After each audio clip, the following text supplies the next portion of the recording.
रामकृष्ण हरी मंडळी त्याला सुरुवात केली बॅडमिंटनने आणि मग झालं तसं आता म्हणतं लॉक बनवून टाकूया. आज ठरवलं होतं की कारल्याची भाजी बनवूया. मग कारले कट करून घेतल्यानंतर त्यामध्ये लिंबू पिळून उकळून घेतली. मग भाजी कडू लागत नाही.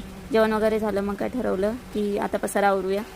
गाड्या काढलेल्या होत्या तर त्यांना सगळ्यांना खोळी लावून घेतल्या आणि मग त्यांना बेडमध्ये ठेवून दिलं.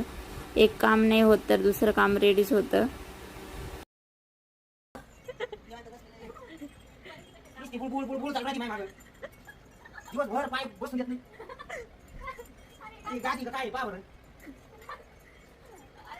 सगळं आवरून झाल्यानंतर छकुलीने मस्तपैकी सरबत बनवून आणलं. तर सरबतावर ताव मारला.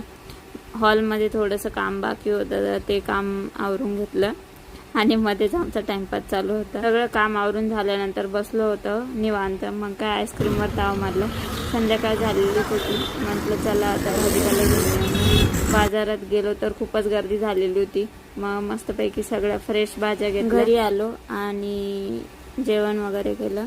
आजचा ब्लॉग इथे संपूया. चला भेटूया पुढच्या ब्लॉगमध्ये. थँक्यू.